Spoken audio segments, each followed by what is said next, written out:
Marcos Kapitulo 10. Magandang balita Biblia. Ang katuruan ni Jesus tungkol sa paghihiwalay ng mag-asawa. Pag-alis doon, si Jesus ay nagpunta sa lupain ng Judea at tumawid sa ibayo ng Ilog Jordan. Muling dumagsa ang maraming tao at tulad ng kanyang palaging ginagawa, sila'y kanyang tinuruan. May ilang Pariseyong gustong subukan si Jesus, kaya't lumapit sila at nagtanong, "Naaayon po ba sa kautusan na hiwalayan ng lalaki ang kanyang asawa?" Sumagot siya, "Ano ba ang utos ni Moises sa inyo?" Sumagot naman sila, "Ipinahintulot po ni Moises na ang lalaki ay gumawa ng kasulatan ng paghihiwalay bago niya hiwalayan at palayasin ang kanyang asawa." Ngunit sinabi ni Jesus, "Ginawa ni Moises ang utos na iyon dahil sa katigasan ng inyong ulo. Subalit simula pa ng likhain ng Diyos ang sanlibutan, nilalang niya ang tao na lalaki at babae. Dahil dito iiwan ng lalaki ang kanyang ama at ina, magsasama sila ng kanyang asawa, at ang dalawa'y magiging isa. Hindi na sila dalawa kundi isa. Ang pinagsama ng Diyos ay huwag paghiwalayin ng tao."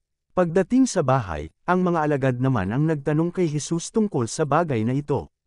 Sinabi niya sa kanila, "Kapag hiniwalayan ng isang lalaki ang kanyang asawa at mag-asawa ng iba, siya ay nagkakasala ng pangangalo niya sa kanyang asawa.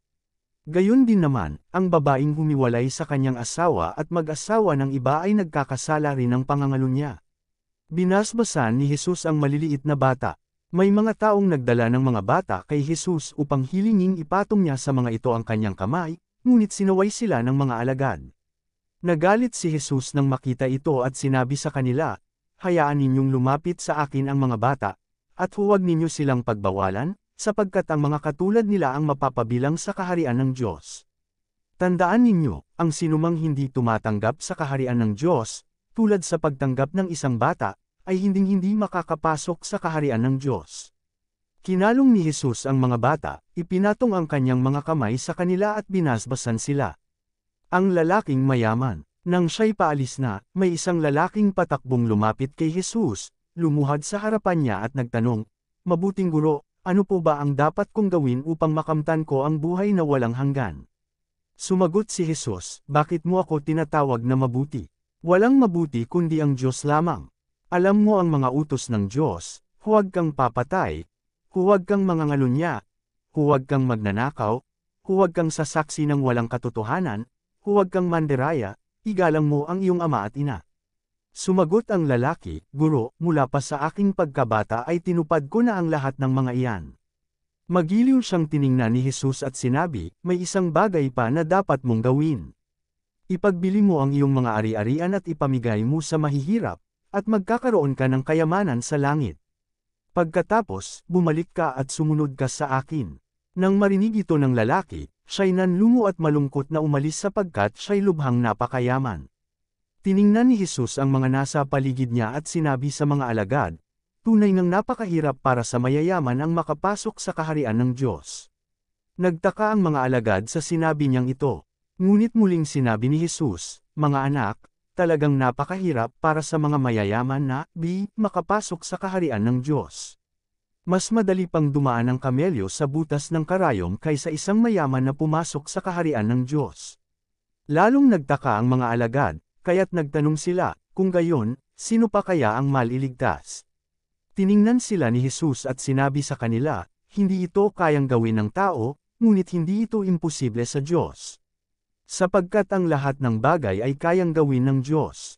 At nagsalita si Pedro, "Tingnan po ninyo, iniwan na namin ang lahat at kami sumunod sa inyo." Sumagot si Jesus, "Tandaan ninyo, ang sinumang nag-iwan ng kanyang tahanan, o mga kapatid, mga magulang, mga anak, mga lupain, dahil sa akin at sa magandang balita, ay tatanggap sa buhay na ito ng 100 ulit pa ng mga iyon, mga bahay, mga kapatid, mga ina, mga anak, at mga lupain, ngunit may kalakip na pag-uusig. At sa panahong darating, magtatamo siya ng buhay na walang hanggan. Ngunit maraming nauuna na mahuhuli, at maraming nahuhuli ang mauuna." Ang ikatlong pagbanggit tungkol sa kamatayan at muling pagkabuhay ni Jesus. Nasa daan sila papuntang Jerusalem. Nauuna sa kanila si Jesus, nangangamba ang mga alagad at natatakot naman ang ibang mga taong sumusunod sa kanya.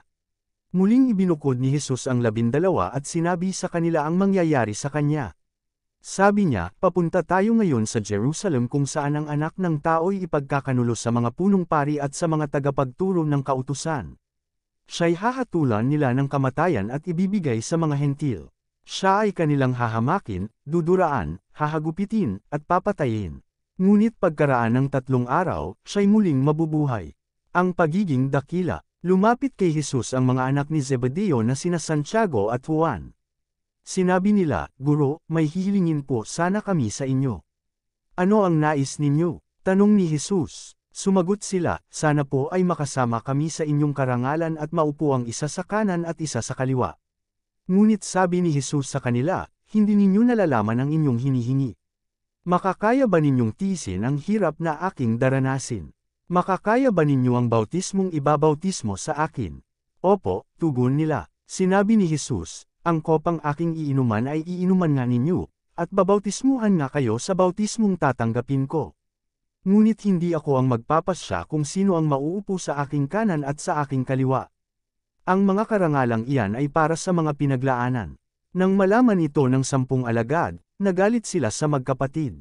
Kaya't pinalapit sila ni Jesus at sinabi, alam ninyo na ang mga itinuturing na pinuno ng mga hentil ay namumuno bilang mga Panginoon sa kanila, at ang kagustuhan ng mga nasa kapangyarihan ang siyang nasusunod.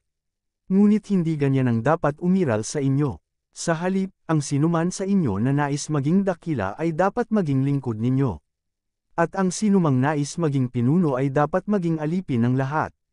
Sapagkat ang anak ng tao ay naparito hindi upang paglingkuran kundi upang maglingkod at upang mag-alay ng kanyang buhay para sa ikatutubos ng marami. Pinagaling si Bartimeo. Dumating sina Jesus sa Jericho. Nang papaalis na siya kasama ang kanyang mga alagad at marami pang iba, may nadaanan silang isang bulag na nakaupo sa tabi ng daan at namamalimos. Siya'y si Bartimeo na anak ni Timeo. Nang marinig ng bulag na ang nagdaraan ay si Jesus na taga Nazareth, sumigaw siya ng sumigaw, Jesus, anak ni David, mahabag po kayo sa akin. Pinagsabihan siya ng mga taong naruroon upang tumahimik, ngunit lalo pa siyang nagsisigaw, anak ni David, mahabag po kayo sa akin. Tumigil si Jesus at kanyang sinabi, dalhin ninyo siya rito. At tinawag nga nila ang bulag, lakasan mo ang iyong loob. Tumayo ka, ipinapatawag ka ni Jesus, sabi nila. Inihagis niya ang kanyang balabal, paluksong tumayo at lumapit kay Jesus. Ano ang gusto mong gawin ko para sa iyo? Tanong sa kanya ni Jesus. Sumagot ang bulag, Guro, gusto ko pong makakitang muli. Sinabi ni Jesus, makakaalis ka na. Magaling ka na dahil sa iyong pananampalataya.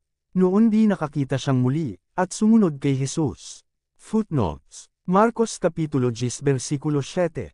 Magsasama sila ng kanyang asawa, sa ibang manuskrito'y hindi nakasulat ang mga salitang ito. Marcos Kapitulo 10 versikulo 24. Para sa mga mayayaman na, sa ibang manuskrito'y hindi nakasulat ang mga salitang ito. Magandang Balita Biblia, MBBTAG. Magandang Balita Biblia, Copyright Philippine Bible Society 2012.